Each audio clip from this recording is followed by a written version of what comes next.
সুপ্রিয় দর্শক, আসসালামু আলাইকুম। ঢাকা বিশ্ববিদ্যালয় কেন্দ্রীয় ছাত্র সংসদ নির্বাচন একেবারেই সন্নিকটে। মঙ্গলবার সারাদিন ভোট গ্রহণ হবে। সন্ধ্যার পর আমরা মোটামুটি জেনে যাব কে ভিপি হচ্ছেন, কে জিএস হচ্ছেন, কে এজিএস হচ্ছেন, কে অন্যান্য পদে আসছেন।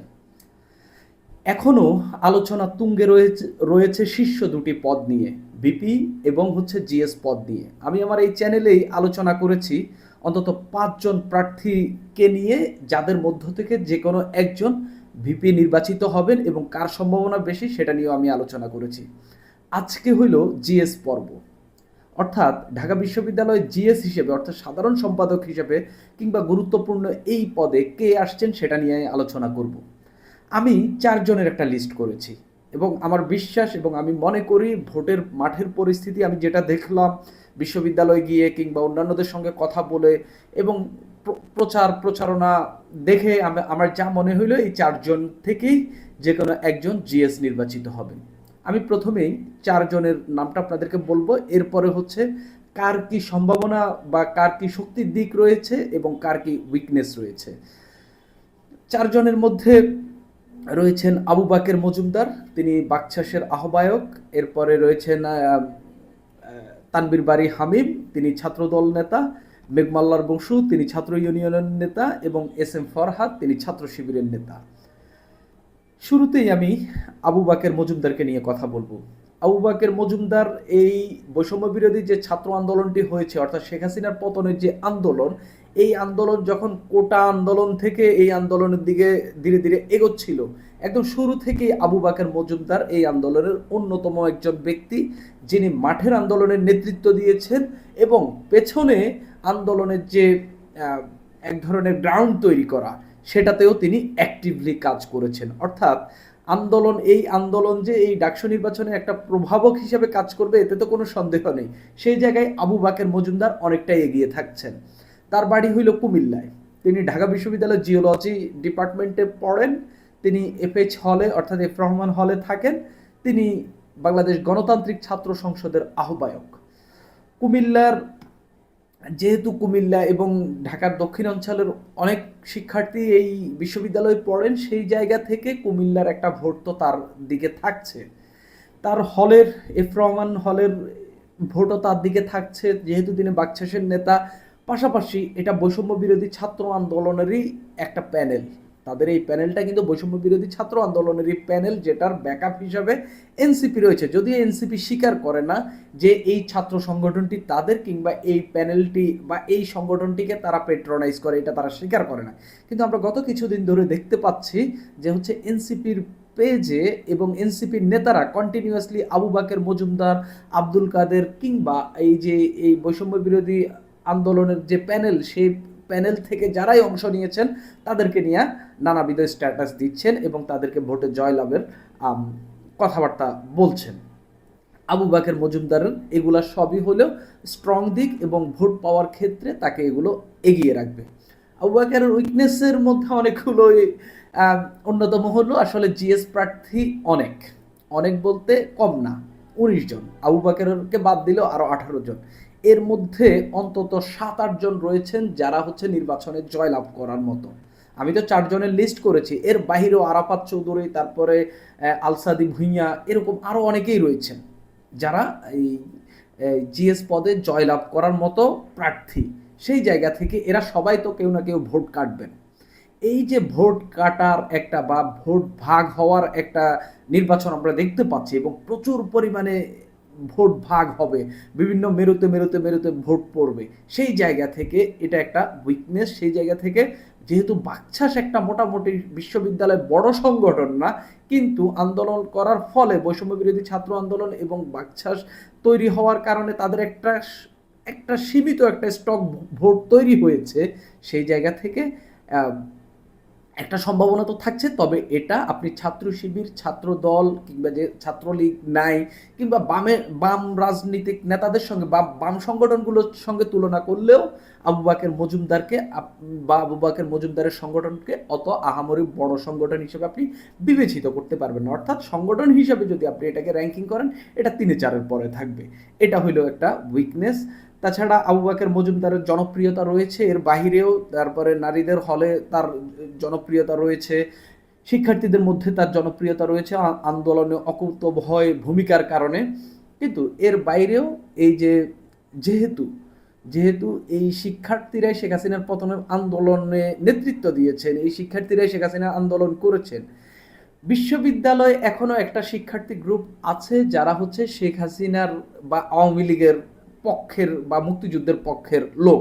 যদিও আব্দুল কাদের এই আবু বাকর মজুমদার এই নিজেকে হচ্ছে ওই শিবির সংশ্লিষ্টতা থেকে ছাড়িয়ে এনে একটা মধ্যপন্থার জায়গায় এনে রেখেছেন, এরপরেও ওই যে ছাত্রলীগ বা হচ্ছে ওই ঘরনার বাম ঘরনার যে ভোটগুলো, এগুলো আবু বাকর মজুমদারের কাছে আসবে না। আবু বাকর মজুমদার যে হলটিতে থাকেন সাইজে একটা ছোট হল, সেটাও একটা তার জন্য একটা খারাপ দিক আর কি, যেটা তবুও আবু বাকর মজুমদারের ভালো সম্ভাবনা রয়েছে। এরপরেই আমি যার কথা বলবো তিনি হচ্ছেন তানবীর বারী হামিদ। তিনি তিনি ছাত্রদল নেতা, তিনি তার বাড়ি খুলনাতে, এবং এই জিএসদের মধ্যে হেভিওয়েটদের মধ্যে খুলনা অঞ্চলের একজন নেতা যার বেশি ভোট পাওয়ার সম্ভাবনা রয়েছে, এবং খুলনার ওই দিকের ব্যাপক ভোটার এই এই ব্যাপক শিক্ষার্থী এই বিশ্ববিদ্যালয়ে পড়েন, সেই জায়গা থেকে এই ভোটগুলো তার দিকে যাবে, এটা তার একটা অন্যতম স্ট্রং দিক। তিনি জসিমউদ্দিন হলে থাকেন এবং জসিমউদ্দিন হল শাখা ছাত্র দলের আহ্বায়ক।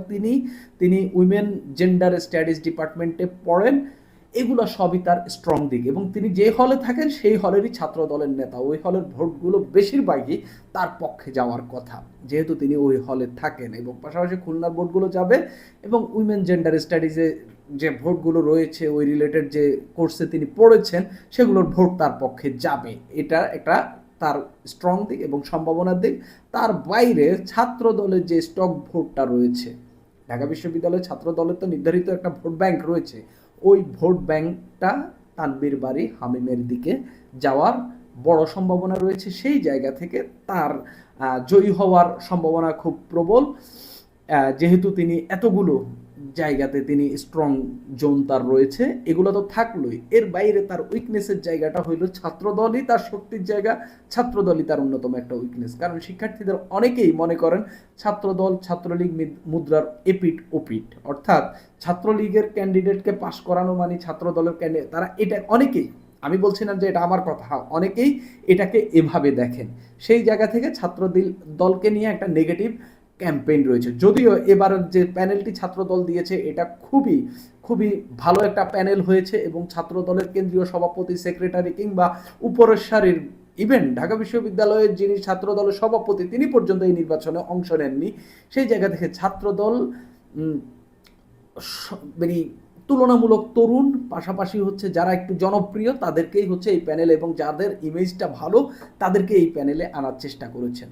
কি এরপরেও ছাত্রদলের বিপক্ষে অনেক শিক্ষার্থী রয়েছেন, ছাত্রদলের বিরুদ্ধে ক্যাম্পেইন রয়েছে, প্রচারণা রয়েছে। সেই জায়গা থেকে তানবীর বারী হামিমের একটা নেগেটিভ পয়েন্ট থাকছে।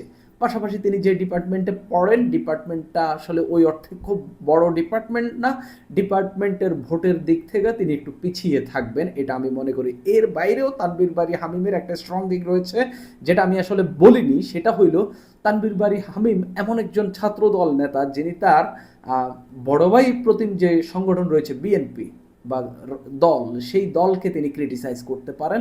তিনি তাদের নেতা যে ফজলুর রহমান, বিএনপির নেতা ফজলুর রহমান বিভিন্ন সময় বিভিন্ন কথাবার্তা বলে বিতর্কিত হয়েছেন, তাকে তিনি আক্রমণ করতে ছাড়েননি, আক্রমণ করতে ছাড়েননি, এবং তিনি বলেছেন যে কোনো সময় যদি বিএনপি ছাত্রদের বিরুদ্ধে দাঁড়ায় তিনি ছাত্রদের ম্যান্ডেট নিয়ে ছাত্রদের হয়ে বিএনপির বিরুদ্ধে কথা বলবেন। অর্থাৎ তার এই কথাগুলো কিন্তু তার স্ট্রং দিক। কিন্তু যেহেতু তিনি ছাত্রদল করেন এবং ছাত্রদলের বিরুদ্ধে একটা বড় অংশ রয়েছে, বা ছাত্রদলের সমান সমান একটা অংশ রয়েছে, এবং এর বাইরে ছাত্রলীগ রয়েছে, সেই দিক থেকে তারা নিশ্চয়ই তার পক্ষে আসবেন না। এটা হচ্ছে তার একটা ডিসক্রেডিট, এবং ছাত্রদলকে অনেক সাধারণ শিক্ষার্থীদের অনেকেই লীগের ঐপিট মনে করে। এটা একটা তানবীর বারী হামিমের জন্য একটা খারাপ দিক, বা হচ্ছে ভোট পাওয়ার ক্ষেত্রে একটা প্রতিবন্ধকতা। এরপরে আমি মেঘমল্লার বসু ক্যাম্পাসে খুবই জনপ্রিয় নেতা, এবং তিনি তার কথাবার্তা দিয়ে হচ্ছে এক শ্রেণীর মানুষের কাছে ব্যাপক জনপ্রিয়তা অর্জন করেছেন এবং স্বাধীনতার সপক্ষের লোক হিসাবে তিনি খুব স্ট্রংলি তিনি নিজেকে স্ট্যাবলিশ করেছেন ক্যাম্পাসে, পাশাপাশি এবং স্বাধীনতা বিরোধীদের বিপক্ষে যে ভয়েস এবং বিগত ফ্যাসিস্ট সরকারের সময়ে যে ভয়েস তার অ্যাক্টিভলি যে তার ভয়েস ছিল সেটাও তিনি সব সময় জারি রেখেছেন। এই কারণে তাকে অনেকেই পছন্দ করেন। তবে তিনি বাম ঘরানার রাজনীতি করেন, তিনি ঢাকা বিশ্ববিদ্যালয় ছাত্র ইউনিয়নের সভাপতি। এই বামের বিরুদ্ধে কিন্তু একটা বড় সংখ্যক যারা ডানপন্থী রাজনীতি করেন বা ডানপন্থী আদর্শের সঙ্গে যুক্ত, তারা কিন্তু কখনোই এই বামপন্থী রাজনীতিকে ভোট দেবেন না। তিনি শান্তি, সংঘর্ষ ও অধ্যয়ন বিভাগে পড়েন, খুবই ছোট একটা বিভাগ, তার বাড়ি ফরিদপুরে, ঢাকার বিভাগের মধ্যে। তার বাবা একজন সাংবাদিক ছিলেন, তিনি প্রথম আলো সাংবাদিক ছিলেন, প্রথমা প্রকাশনীর সমন্বয়ক ছিলেন। তার বাবা অরুণ বসু, তিনি গত করোনার মধ্যে 2021 সালে বা 22 সালে সম্ভবত মারা গিয়েছিলেন।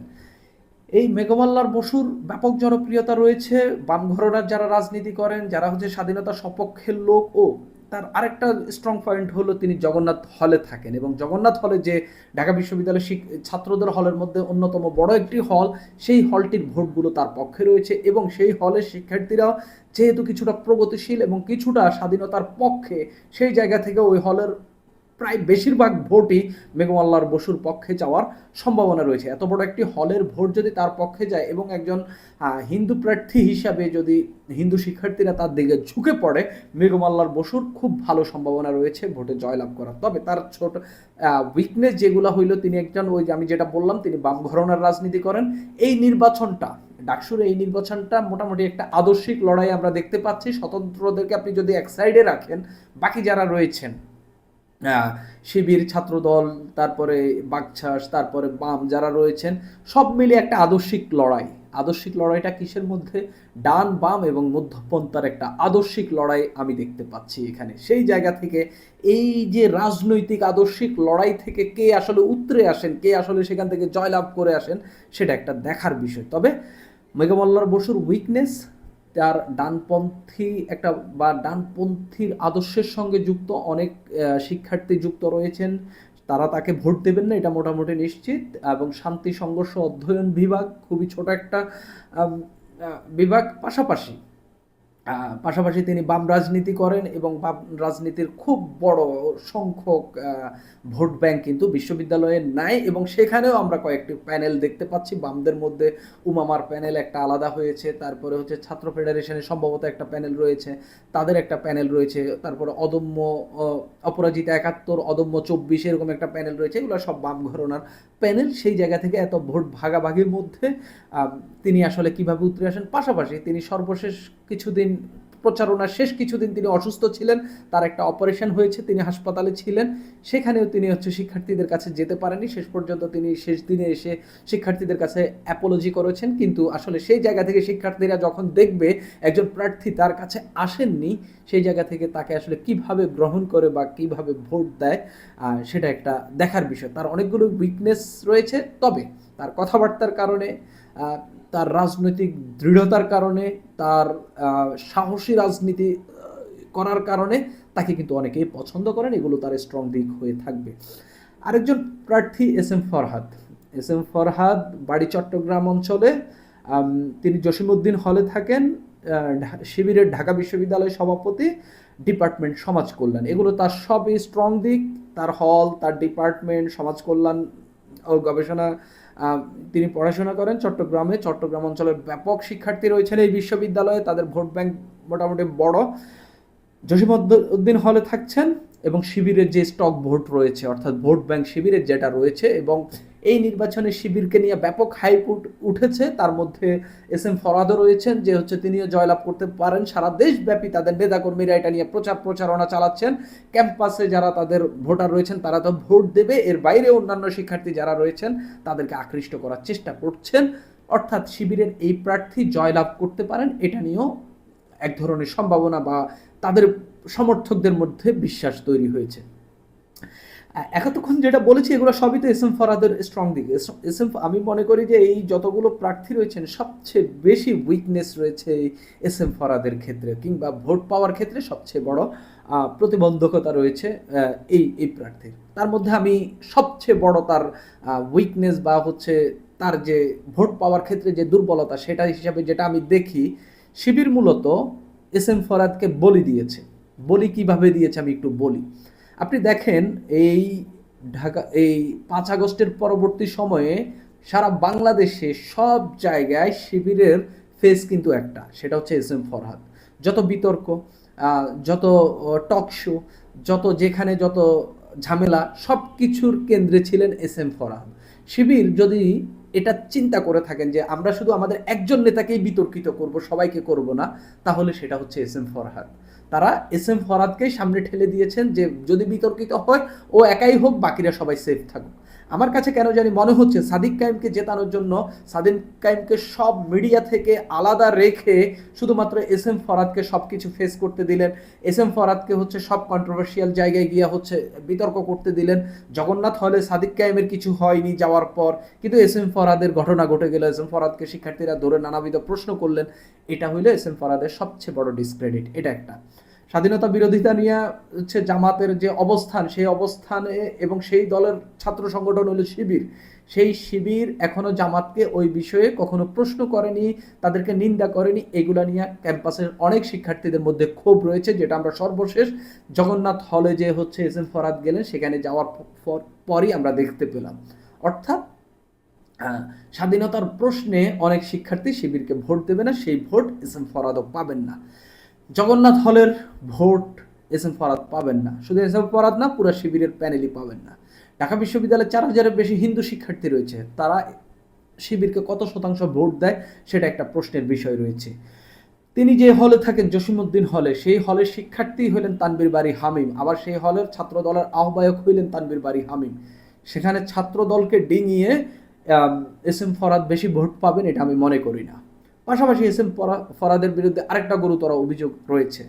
তিনি আওয়ামী লীগের সময়ে ছাত্র লীগের সঙ্গে যুক্ত ছিলেন এবং ছাত্র লীগের রাজনীতি করেই তিনি মূলত ক্যাম্পাসে টিকে ছিলেন। এগুলা তার বিরুদ্ধে অভিযোগ রয়েছে। এই সব অভিযোগ ডিঙিয়ে তিনি আসলে পাশ করেন কিনা এটা নিয়ে নানান আলোচনা রয়েছে। যদিও তার ভক্ত সমর্থক কিংবা শিবিরের সারা দেশের নেতাকর্মীরা বিশ্বাস করেন তিনি জিতে আসবেন। আমাকে যদি এখান থেকে আপনি দুজনকে চুজ করতে বলেন, দুজনকে চুজ করতে বললে আমি আবু বাকের মজুমদার এবং তানভীর বারী হামিমকে চুজ করব। এই দুজনের মধ্যে হাড্ডাহাড্ডি লড়াই হবে। হাড্ডাহাড্ডি শুধু এই দুজনের মধ্যে না, মূলত আমি যে 4 জনের নাম বলেছি, আরও 2 জন মেঘমাল্লার বসু, এস এম ফরহাদ, তারপরে আরেকজন স্বতন্ত্র প্রার্থী রয়েছেন আরাফাত চৌধুরী, আরেকজন স্বতন্ত্র প্রার্থী, স্বতন্ত্র শিক্ষার্থী প্যানেলের একজন রয়েছেন আলসাদি ভুইয়া। এদের মধ্যে হাড্ডাহাড্ডি লড়াই হবে, কেউ কম বেশি পাবে, কিন্তু লড়াইটা হাড্ডাহাড্ডি হবে। তবে আমি শেষ লড়াইটা দুজনের মধ্যে দেখছি, সেটা হলো তানভীর বারী হামিম এবং আবু বাকের মজুমদারের মধ্যে। শেষ পর্যন্ত আমার কেন জানি মনে হয় আবু বাকের মজুমদারের যে পরিস্থিতি, যে অবস্থান আমি দেখতে পাচ্ছি, সেই জায়গা থেকে আবু বাকের মজুমদার সম্ভবত জিএস হওয়ার পথে সবচেয়ে বেশি এগিয়ে রয়েছেন। শেষ পর্যন্ত কি ঘটে আমি জানি না, তবে অনেকেই বলতে পারেন শিবিরের এস এম ফরহাদ জিততে পারে, কিন্তু শিবিরের এস এম ফরহাদ জিতুক এটা সম্ভবত শিবিরও চায় না। তারা শুধুমাত্র সাদিক কায়েমকেই জেতানোর সবচেয়ে বেশি টার্গেট করেছে, এই জন্য এস এম ফরহাদকে বলি দিয়েছে। আর তানভীর বারী হামিমের খুব ভালো সম্ভাবনা রয়েছে, যে কেউ এখান থেকে জিতে আসতে পারেন। এটা মোটামুটি আমার লিস্ট। আপনাদের কি মন্তব্য অবশ্যই জানাবেন। ভোটের বাকি কিন্তু আর বেশি দেরি নেই। সুপ্রিয় দর্শক, এখন এই পর্যন্তই।